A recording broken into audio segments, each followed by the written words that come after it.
Beliau berkata bahwa Rasulullah SAW pernah bersabda, terimalah wasiatku agar kalian berlaku baik kepada kaum wanita, sebab wanita itu diciptakan dari tulang rusuk laki-laki dan tulang rusuk yang paling bengkok adalah bagian atasnya. Maka jika kalian meluruskannya secara paksa, kalian akan mematahkannya. Dan jika kalian membiarkannya atau tidak meluruskannya, niscaya dia akan tetap bengkok. Oleh karena itu, terimalah wasiatku agar berlaku baik kepada kaum wanita. Jamaah sekalian, jadi hadis ini perintah atau wasiat Rasulullah SAW kepada kaum laki-laki untuk melakukan atau berbuat baik, berakhlak yang baik terhadap kaum wanita. Karena diibaratkan wanita ini seperti, dan memang dalam hadis yang lain wanita diciptakan dari tulang rusuk Nabi Adam. Jadi Ibu Hawa diciptakan dari tulang rusuk Nabi Adam. Nah, di sini dijelaskan, jadi para ahli tafsir ya mensyarahkan hadis ini bahwa Hawa ini diciptakan dari tulang rusuk Nabi Adam alaihissalam yang sebelah kiri. Ya. Demikian ini pendapat Abdullah bin Abbas radhiyallahu an, dan tidak kita ketahui seorang pun dari para sahabat Rasulullah yang menyelisihinya. Jadi pendapatnya Ibnu Abbas bahwa Ibu Hawa itu diciptakan dari tulang rusuk sebelah kiri Nabi Adam alaihissalam. Ini sahabat sepakat, ya, tidak ada yang selisih. Dan ini sesuai dengan firman Allah di dalam surat An-Nisa ayat yang pertama, yang sering kita dengarkan ketika khutbah Jumat. Qala Allah Ta'ala, a'udzubillahi minasyaitonirrajim, ya ayyuhan nasu taqu rabbakumul ladzi khalaqakum min nafsin wahidah wa khalaqa minha zaujaha. Al-ayah. Wahai manusia, bertakwalah kepada Rabbmu yang telah menciptakan kamu dari diri yang satu, yaitu Nabi Adam, dan Allah menciptakannya pasangannya, yaitu Hawa, dari dirinya, dari yang satu itu, dari Nabi Adam. Jamaah sekalian, oleh sebab itu kemarin kita sudah bahas kenapa Rasulullah SAW memberikan wasiat agar kita berperilaku lemah lembut atau bersikap yang baik, ya, berbuat baik kepada kaum wanita. Jadi kalau kita mempelajari sedikit ilmu belajar tentang ilmu psikologi, karena dalil-dalil di dalam Al-Quran dan Sunnah banyak sekali yang menyebutkan bahwa laki-laki ini semestinya berbuat baik kepada kaum wanita. Dan ternyata kalau kita ambil hikmahnya, penjelasan dalam kajian ilmu psikologi, wanita itu punya karakteristik, dan karakteristik umum wanita ini, ya, pada akhirnya memang menuntut seorang laki-laki ini untuk berbuat baik. Dan bagaimana agar kita itu bisa berbuat baik? Maka fahamilah. Mari kita memahami karakteristik wanita. Nah, kalau yang sudah punya istri, ya, mungkin sudah pengalaman. Tapi bagi teman-teman mahasiswa yang belum punya istri, atau ini nanti dicocokkan. Jadi kalau bagi akhwat ini bisa sambil introspeksi, benar nggak sih, gitu kan? Karena kalau benar berarti nanti bisa menyesuaikan. Nah, laki-laki Bagi kaum laki-laki, apalagi yang belum menikah, ilmu memahami karakteristik bagi wanita ini penting.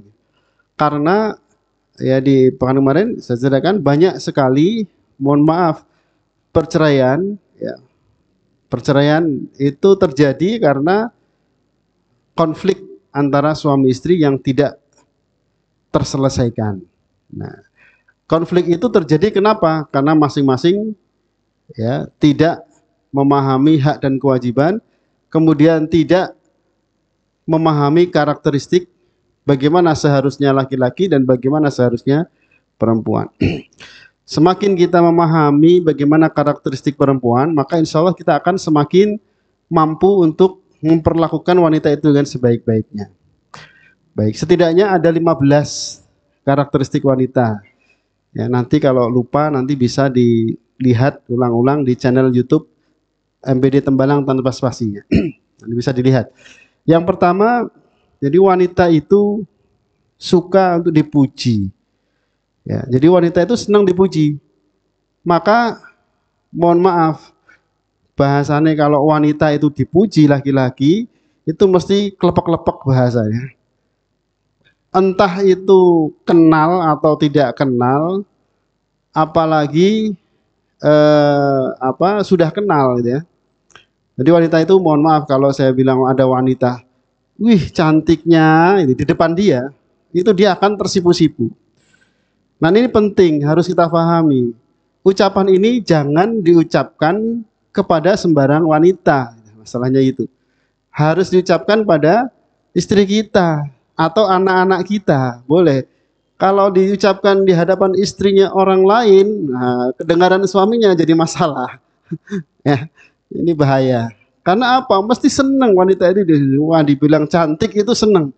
Meskipun aslinya yo biasa-biasa aja sebenarnya, cantik juga enggak, tapi kalau diucapkan cantik itu senang. Jadi wanita itu senang dipuji. Maka sepasang suami istri, suami nggak usah pelit-pelit ngasih pujian kepada istri. Bahkan mohon maaf, masak istri, kalau masak dia sudah lelah letih ya dengan segenap keahliannya, ketika kita mencicipi masakan, ya, rasanya nggak karu-karuan, tetap dipuji. Masakanmu enak sekali gitu ya. Nah, nanti kan dia bilang, masa sih begitu cicipi, asin, kan gitu.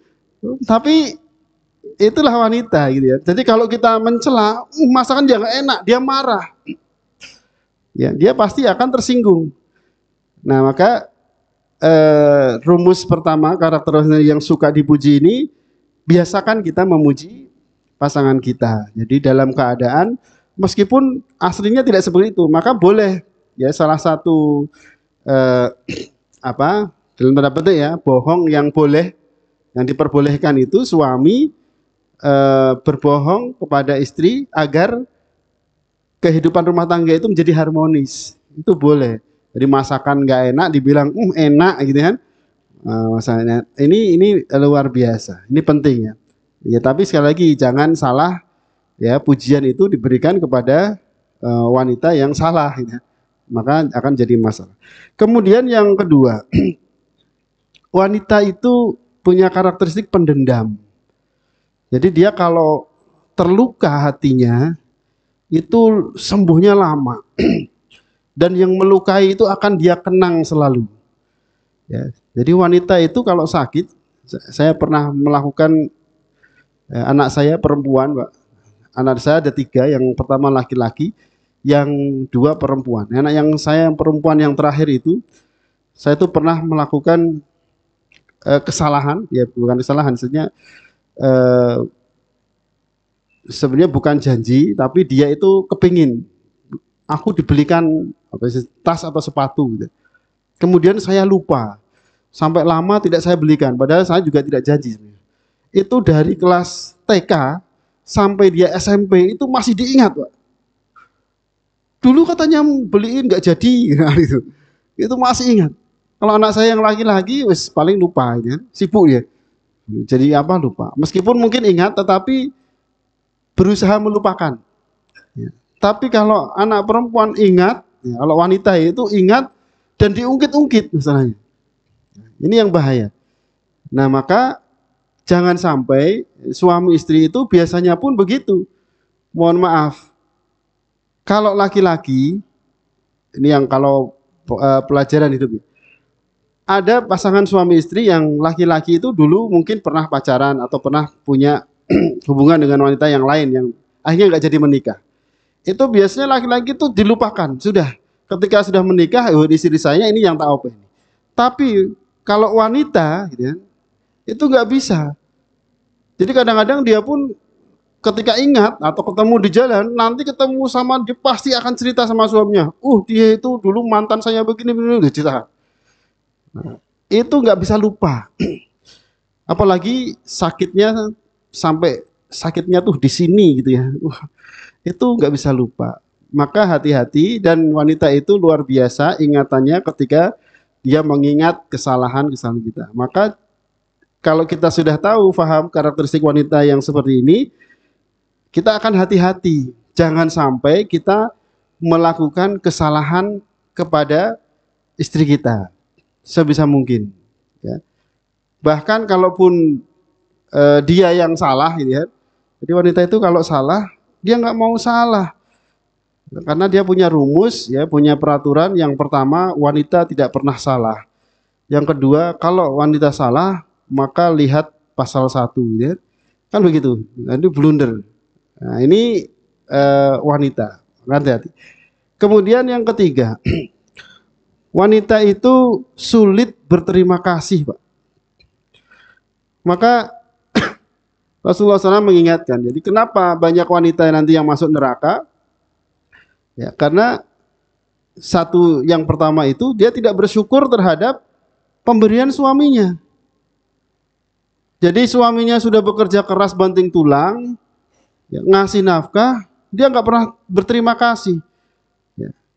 Dan yang begini banyak. Dikasih nafkah 1 juta kurang. Belum beli ini, belum beli itu. Ya. Minta ini, minta itu, minta itu. Seolah-olah kebutuhan tuh nggak ada habisnya. Nah ini wanita. Nanti belum lagi kalau lihat tetangga. Ya, tetangganya beli kulkas, dia belum punya kulkas, panas. Mesti bilang saya, "Pak, itu tetangga beli kulkas." Jadi tidak mensyukuri apa yang sudah dimiliki, tetapi selalu menuntut. Nah ini rasa terima kasihnya ini sedikit. Maka bersyukurlah ini kepada kaum wanita yang nanti memahami, oh ternyata kok wanita karakter umumnya begitu. Kalau ada wanita yang bersyukur kepada suaminya, ya, dengan segala macam dengan segala kemampuan suaminya, wah itu insya Allah masuk surga. Ya, jadi karena suami itu sudah berusaha semaksimal yang dia mampu, ya, tetapi rezeki itu Allah yang ngatur. Jadi kadang dikasih banyak, kadang dikasih sedikit.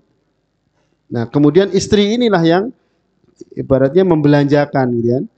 Nah, kalau dikasih banyak ya bersyukur, kalau dikasih sedikit ya kadang-kadang tidak terima, tapi disyukuri juga. Nah ini maka istilah wanita itu materialis, ya. Ini salah satunya karena dia susah bersyukur. Ya. Dikasih emas 1 gram kurang, lihat tetangganya, wah itu bergram-gram 10 gram kurang. Jadi kesan wanita itu materialistis karena dia tidak berterima, tidak sedikit rasa syukurnya. Nah maka bersyukurlah kalau istri kita itu istri yang tahu terima kasih, memahami suaminya. Tetapi ya, karena sulit berterima kasih inilah maka suami laki-laki ini harus memahami, oh karena susah berterima kasih, bagaimana kita itu mampu memberikan pemahaman kepada istri kita agar istri tahu kondisi kita, gitu ya. Jadi kalau kondisi kita lagi susah dalam bekerja, istri harus tahu. Jadi jangan kita sampai ada anekdot, gitu ya. Anekdot itu suami penghasilan pas-pasan, dia lembur malam harinya. Karena pulang malam, istri ini curiga. Ketika pulang, apalagi yang dibawa uangnya sedikit. Pikirannya macam-macam pasti istri ini. Padahal laki-laki sungguh-sungguh mikir, wah besok bayar cicilan, besok belanja, besok ini dan itu pikirannya banyak. Tetapi bagi wanita tidak sulit untuk memahami itu kalau tidak difahamkan oleh suami. Maka disinilah perlu eh, kalau bahasa kami itu dialog suami istri ya. Dialog di tempat tidur ya. Biasanya terjadi. Jadi kalau sebelum tidur itu terjadilah diskusi meskipun nanti suaminya ngobrol sedikit, istri ngobrolnya banyak. Ya, karena seperti pertemuan kemarin ya, secara sudah diteliti terbukti wanita itu dalam satu hari dia akan berkata-kata itu sekitar 20.000 kata. Sementara laki-laki hanya 7.000. Jadi kalau malam hari ya, ketemu suami ketemu istri gitu kan, istrinya ngobrol ngalor ngidul bahkan cerita yang kemarin diceritakan lagi gitu kan. Ya itulah wanita. Kita siap-siap mendengar. Nah ini wanita sulit berterima kasih. Kemudian yang keempat, wanita itu egois, cenderung mementingkan dirinya sendiri. Ya. Apalagi itu memang haknya. Nah, ini kata teori psikologi gitu. Kenapa egois? Ya, mohon maaf. Maka meskipun di dalam syariat Islam itu boleh laki-laki itu poligami, ya, tapi wanita sulit untuk menerima kenyataan itu karena dia kalau sudah ini punya saya, yang lain tidak boleh, gitu kan. Nah, jadi dia mementingkan dirinya sendiri. Sama-sama, misalnya nanti di dalam rumah tangga itu sering, misalnya sama-sama sibuk. Nah, ya kalau istri memang capek, gitu kan. Tapi ketika ada suami, jadi kalau ibaratnya ada punya anak kecil gitu ya, istri sama suami, istri kalau suaminya libur, istri itu juga katanya kepengen libur, akhirnya anaknya disuruh suami yang ngomong gitu ya, istri yang me time katanya, pengen sendiri, gitu. Pengen fresh, refreshing gitu ya. Nah ini mementingkan diri sendiri, egois. Jadi ada hak, ada kewajiban dan yang dituntut ya wanita itu selalu menuntut haknya. Jadi dia tidak mikir saya sudah melakukan ini itu, enggak. Tapi dia akan minta kepada suaminya, saya berhak begini dan begitu. Masalah kewajibannya diberikan dulu, enggak mikir dia. Nah disinilah penting bagi kita laki-laki dan perempuan, ya, wanita solihah dan laki-laki yang soleh harus memahami hak dan kewajiban suami istri. Ini harus difahami. Ya, jangan sampai istri menuntut haknya tapi tidak melakukan kewajiban. Atau sebaliknya, suami menuntut hak dan dia tidak melakukan kewajiban. Makanya sampai ada, mohon maaf, berita terakhir itu beberapa waktu yang lalu, beberapa hari yang lalu malah ya, ada seorang ibu itu membunuh anak dan sekeluarganya, anak, menantu dan cucunya dibunuh. Ya, karena anaknya perempuan ya, itu setiap hari datang ke rumahnya minta kepada ibunya, sudah rumah tangga sendiri tapi selalu minta macam-macam pada ibu, ya dari yang kecil sampai yang besar gitu ya. Karena suaminya tidak bekerja. Jadi suaminya nganggur, nggak mau bekerja, akhirnya ekonominya porak-poranda gitu kan. Nah, si anak ini karena punya ibu setiap hari datang ke tempat ibunya sampai bertahun-tahun, puncaknya ibunya marah, yaitu dibunuh semuanya. Suami itu, menantunya dibunuh, anaknya dibunuh saking jengkelnya, cucunya juga dibunuh. Nah, itu beberapa. Ini karena tidak memahami hak dan kewajiban. Maka penting dalam rumah tangga, laki-laki suami istri harus memahami hak dan kewajibannya. Kemudian yang berikutnya, yang kelima, perempuan itu suka dimanja dan diajak bercanda. Nah ini maka Rasulullah SAW mengajarkan ya dalam hadis beliau ketika ini bagi pengantin baru gitu ya. Jadi pengantin baru itu apalagi suami dan istri ini belum kenal, maka dianjurkan ketika pengantin baru itu pertama kali bertemu, ya diajak makan, minum, dan bercanda dulu biar berkenalan ya. Jadi tidak langsung to the point gitu ya. Ini dianjurkan, dan itu dianjurkan dalam setiap waktu, dan Rasulullah pun memberi contoh. Maka Rasulullah mengajak misalnya ketika dengan Aisyah radhiyallahu anha diajak lari-lari ya, lomba lari. Ini bentuk salah satu contoh betapa Rasulullah itu dan Rasulullah ketika lomba lari itu ketika masih Aisyah ini masih langsing gitu ya, Aisyah menang gitu ya. Jadi dimenangkan, Rasulullah mengalah, dan larinya pelan-pelan. Nah, kemudian dalam kesempatan lain sudah sekian waktu ya, lomba lari lagi. Aisyah sudah agak gemuk ya sedikit, lari-lari lagi. Kemudian Rasulullah menang. Terus Rasulullah bercanda, candanya Rasulullah itu, ini dalam buku candanya Rasulullah itu, kamu kalah karena dulu waktu pertama kali lomba lari masih langsing, sekarang kamu sudah agak gendut gitu kan. Jadi boleh bercanda dengan istri, boleh. Jadi karena memang kan biasanya istri kan begitu, kalau baru menikah masih langsing, tapi kalau sudah anak 3 gitu kan, sudah sekian tahun menikah, mesti kalau masih langsing itu luar biasa kan, mesti ragatnya banyak itu. Jadi biasanya gendut. Nah ini bercandalah, jadi sering bercanda dengan istri sendiri ya, jangan istrinya orang lain ya.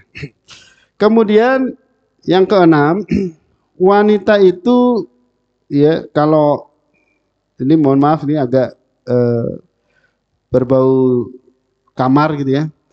Wanita itu kalau berhubungan suami istri itu tidak terburu-buru. Dia harus kalau bahasa ininya biologisnya foreplay-nya itu agak lama. Sebenarnya kadang-kadang laki-laki tidak paham. Jadi laki-laki suami itu kadang-kadang nggak paham, pulang kalau kepingin langsung saja gitu kan. Padahal wanita itu lebih, kalau dalam hal berhubungan suami istri itu harus pelan-pelan dulu. Ya, disentuh dulu, diraba dulu, di ini dulu. Jadi lama. FP-nya agak lama. Jadi kalau laki-laki kadang-kadang bres, sudah selesai gitu kan. Wanita belum apa-apa, suaminya sudah selesai ya. Nah, ini menjadi hubungan suami istri tidak menyenangkan bagi wanita. Nah, ini juga harus difahami. Jadi kalau kita sudah jadi suami, karena ini salah satu dari kebutuhan biologis istri ya.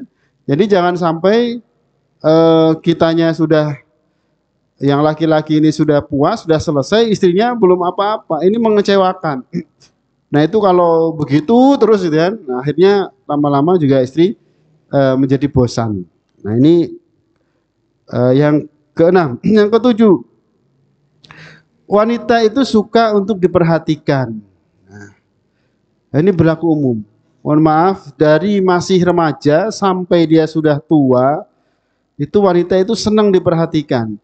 Maka kadang-kadang dalam hal-hal sepele sekalipun, yang menurut laki-laki itu, alah ngapain sih, nggak penting, tapi bagi wanita itu sesuatu yang penting. Contoh kalau mau pergi, wanita itu kenapa kalau mau pergi selalu dandan itu lama, make up itu lama, bahkan nyari baju saja itu Masya Allah ya. Kadang-kadang suami udah pakai itu sudah bagus gitu kan, enggak, ini enggak matching. Itu selalu begitu. Jadi pakainya bajunya enggak pas, ini kayak ini. Wah, milih baju itu lama. Ini membuktikan bahwa wanita ini memang sangat memperhatikan penampilan. Kalau sudah begitu nanti misalnya, ini perhatian ya. Kalau laki-laki, kalau kita paham, kalau sudah berdandan begitu, maka tadi puji dengan penuh perhatian. Jadi, wah bajunya bagus, matching. Nah begitu, itu diperhatikan sampai bahkan detail. Wah ini jilbabnya dengan bajunya cocok gitu ya, atau dengan bahkan brosnya cocok. Nah itu dia akan seneng. Diperhatikan, merasa diperhatikan. Atau kadang-kadang diberi hadiah. Jadi wanita sesekali waktu suami, bapak-bapak ini, mas-mas nanti kalau punya istri, bikin surprise, ya, dibelikan hadiah yang diberikan tanpa pemberitahuan sebelumnya. Wah, ini senang sekali kalau ada wanita yang dibegitukan, diperlakukan begitu, senang sekali. Nah, apalagi momen-momen khusus gitu ya, misalnya hari pernikahan. Jadi nggak apa-apa Pak Bu. Jadi kalau pas hari pernikahan itu dicatat tanggalnya gitu ya. Jadi jangan dilupakan. Nanti tiba-tiba diajak kemana gitu kan. Terus bikin sesi romantis gitu ya, ke kafe. Sekali waktu nggak apa, kan tidak setiap hari. Itu wanita akan merasa tersanjung. Jadi dia merasa diperhatikan, bahkan sekedar mengucapkan selamatnya, selamat happy anniversary, anniversary ya, anniversary ya, happy, sudah bahagia dia. Dia senang banget ini. Karena masih diingat gitu kan. Hari pernikahannya masih diingat. Dan perhatian-perhatian ini banyak.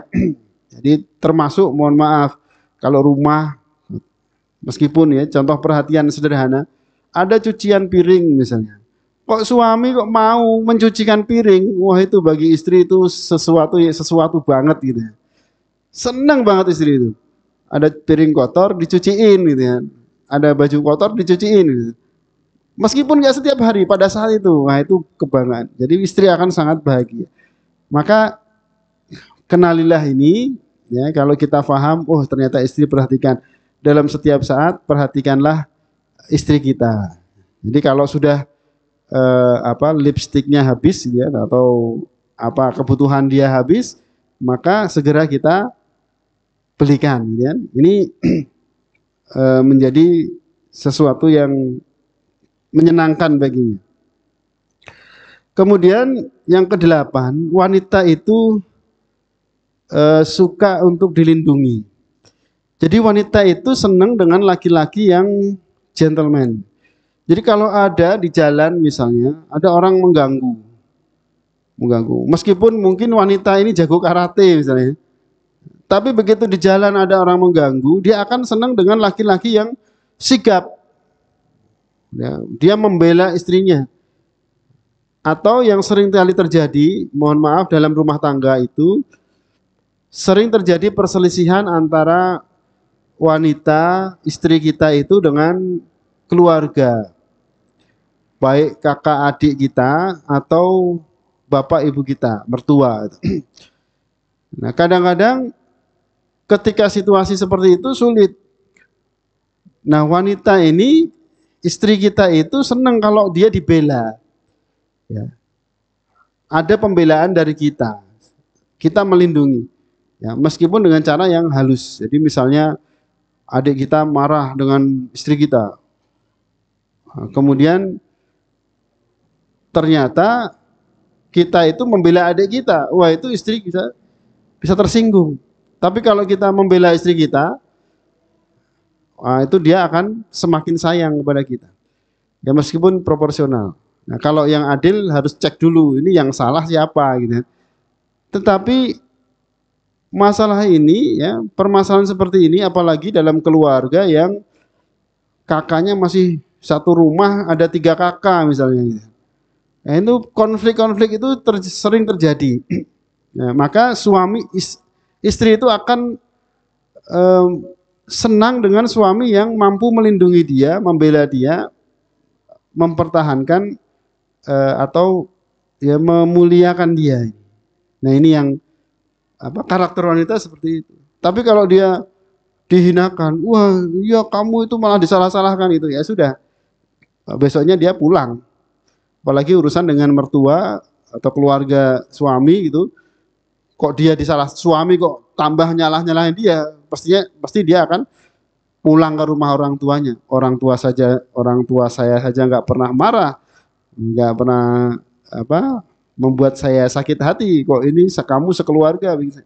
Itu bisa terjadi. Dan dalam kasus-kasus perceraian ini sering terjadi. Jadi peristiwa seperti ini sering terjadi. Jadi konflik dengan keluarga pasangan, baik suami maupun istri. Nah ini harus kita pahami sehingga semua ya kita ketika berhadapan dengan orang tua tetap kita menjaga, tetap hormat dengan orang tua, tetapi jangan sampai menjatuhkan harga diri istri kita. Kemudian yang kesembilan, ini perempuan itu suka kalau dia itu diajak makan, ya, ditraktir. Ya, ini terbukti ya, Pak. Baik belum menikah maupun sudah menikah, wanita itu suka kalau ketika makan yang bayar yang laki-laki. Jadi ya karena nyambung tadi, jadi dia menuntut hak, jadi egois dan matre jadinya kan. Kalau dia lapar butuh makan, dia seneng kalau diajak makan itu. Maka dalam momen-momen keluarga sekali waktu jangan istri terus masak gitu ya. Kita makan masakan istri. Kadang-kadang malah suami yang manja begitu. Rasanya kalau nggak makan masakan istri nggak enak gitu ya. Ada yang kurang gitu ya. Tapi sekali waktu istri diajak. Yuk kita makan di luar gitu ya. Nah ini momen-momen seperti ini akan membuat suasana rumah tangga semakin harmonis. Nah ini yang bahaya itu. Makanya wanita itu kalau dibawakan makanan, belikan makanan, senang dia. Yang bawakan siapa saja gitu kan. Kalau ada yang datang kok bawa makanan gitu kan, senang lah gitu kan. Ini wanita. Kita aja laki-laki juga senang gitu kan, apalagi wanita. Lebih-lebih wanita. Kemudian yang ke-10, wanita ini dengan fisiknya, ya, kontur fisik tubuhnya itu, wanita ini fisiknya lemah, yang umum ya, secara umum, lemah dan gerakannya lambat. Jadi, maka kalau di rumah tangga, misalnya nanti, meskipun ketika tidak ada suami, wanita itu hebat, kuat gitu ya. Tapi kalau ada suami, dia akan memposisikan sebagai wanita yang lemah gitu ya. Contoh nanti yang biasa ngangkat galon misalnya ya. Air itu ke dispenser. Kalau ada suaminya, itu pasti dia akan teriak. Pak, Bapak, Abi itu minta tolong galon ya. Diganti ya, dia. Padahal kalau nggak ada suaminya itu diangkat sendiri kuat itu. Ya. Wanita begitu, tapi itulah dia akan, dan dia senang begitu. Dia senang secara fisik urusan-urusan yang menggunakan energi tenaga banyak. Maka jangan paksa, wanita itu naik genteng bisa, Pak. Kalau nggak ada yang lain, dia mampu naik genteng, tapi jangan kalau ada suami mesti, atau seringkali dia menunggu kalau suaminya pergi kemudian luar kota ada masalah gitu. Kadang-kadang tidak segera, meskipun bisa, tidak segera dikerjakan. Ya, karena dia memposisikan atau menganggap merasa dirinya itu lemah.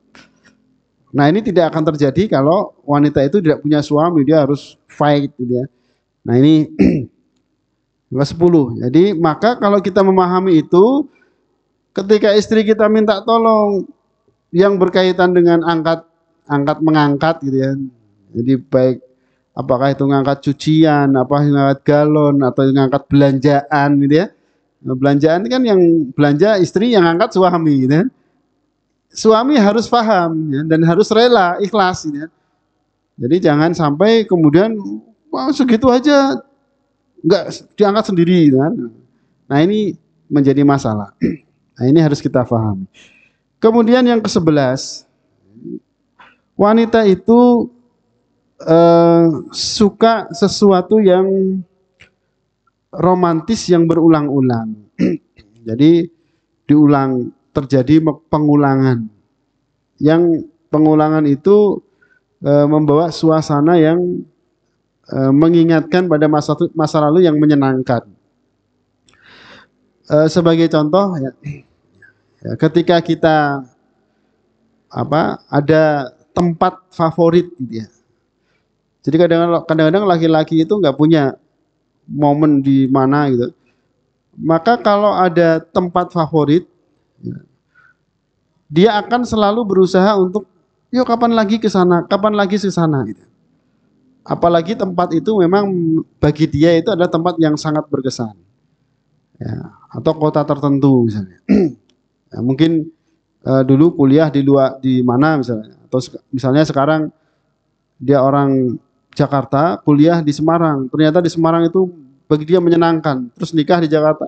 Pasti kepingin, yuk kapan ke Semarang lagi ya gitu. Dan itu menjadi ketika dia di sini, nah saya pengalaman reuni teman-teman kuliah itu kalau setiap kali Idul Fitri pasti kepingin ngumpul. Ayo kapan ke Semarang lagi, yuk kita ngumpul gitu ya. Begitu ya, dan begitu yang putri-putri, emak-emak sekarang itu begitu. Ngajak kumpul di Semarang gitu ya. Meskipun mereka sudah tersebar di mana-mana. Nah, inilah contoh ya diulang-ulang. Jadi maka ya ini kalau kita memahami seperti itu, jadi jangan dilarang. Kalau istri misalnya kepingin atau nengok, aku kepingin istri saya itu sangat seneng dulu karena pernah beberapa tahun tinggal di Malang, kepenginnya tiap tahun ke Malang gitu ya. Nah, karena di sana ada momen yang indah bagi dia. Kan saya tidak tahu, tapi itulah kita harus memahami. Kemudian yang ke-12, nah ini kembali perempuan sulit meninggalkan masa lalu. Jadi wanita itu kalau punya masa lalu yang baik, yang indah, menyenangkan, itu akan terekam dan hidupnya itu akan menggembirakan selanjutnya. Tapi kalau masa lalunya itu buruk, masa lalunya suram, masa lalunya penuh penderitaan, gitu, itu pun akan terbawa sampai dia dewasa dan sampai tua.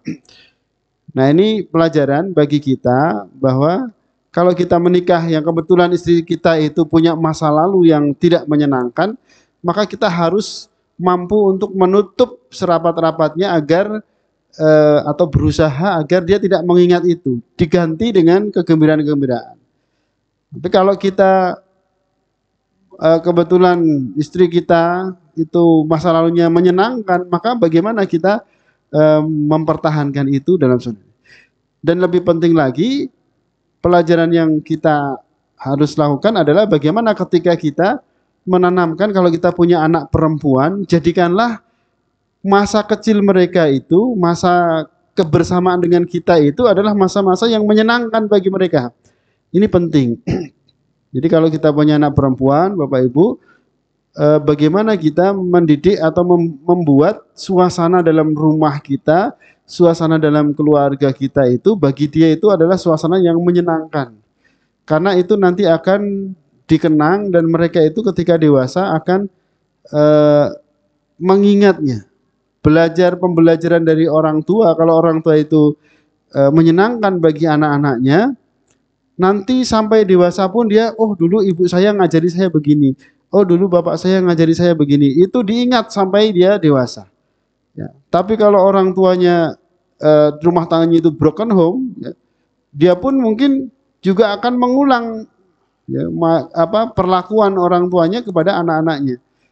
Maka keluarga broken home itu biasanya pun menghasilkan anak yang broken home juga. Nah, ini yang bahaya. Kemudian yang berikutnya, yang ke-13, perempuan itu mudah tersinggung. Ya. Jadi kita apalagi masa-masa PMS ya, PMS ya. Pramenstruasi itu biasanya nggak ngomong aja, kita gerakan aja bisa marah-marah itu. Jadi kalau kita memahami wanita itu mudah tersinggung, Pak. Jadi kalau kita ada istri kita atau anak-anak kita itu tersinggung, laki-laki harus paham. Oh ini, dan itu tidak setiap saat, tidak terus-menerus, hanya beberapa waktu. Kita harus paham dan dijawab. Jadi jangan kalau sedang tersinggung jangan dibantah. Diem saja kita itu, jawabnya diem. Sudah kita pasrah saja gitu. Jadi maunya dia apa sudah kita diam saja gitu. Karena kalau kita balas nanti jadi rame. Jadi kayak orang bertengkar gitu ya. Kalau sedang begitu, sedang marah gitu sudah diam, kita diam. Ya. Ini seperti yang dicontohkan oleh sahabat Umar bin Khattab. Jadi sahabat Umar bin Khattab itu Ya, suatu ketika pulang ke rumah, ya ada sahabat yang mau lapor, ada curhat, melaporkan bahwa dia itu istrinya marah-marah sama dia, mau lapor ke Amirul Mukminin Umar bin Khattab. Sampai rumahnya Umar bin Khattab, dia mendengar Umar bin Khattab juga sedang diomeli sama istrinya. Ya, akhirnya dia nggak jadi. Nah ini, Masya Allah, sudah habis waktunya ya. Nah inilah, jadi kalau mendengar menemui istri kita itu sedang tersinggung, marah-marah, kita diam. Baik, jamaah sekalian, ini belum selesai tapi kita selesaikan ya. Semoga bermanfaat dan dengan memahami karakteristik wanita ini, maka kita insya Allah akan bisa bersikap sebaik-baiknya terhadap kaum wanita. Ya, kaum wanita itu bisa ibu kita, bisa istri kita, bisa anak-anak perempuan kita, dan wanita-wanita yang lain. Kita harus bisa bersikap sebaik-baiknya. Semoga Allah Subhanahu Wa Taala memberikan hikmah kepada kita sehingga kita bisa berbuat dan bersikap yang sebaik-baiknya kepada kaum wanita. Demikian, kurang lebihnya mohon maaf. Subhanakallahumma wa bihamdika asyhadu an la ilaha illa anta astaghfiruka wa atubu ilaik. Wa la afu minkum. Billahi taufiq wal hidayah. Assalamualaikum warahmatullahi wabarakatuh.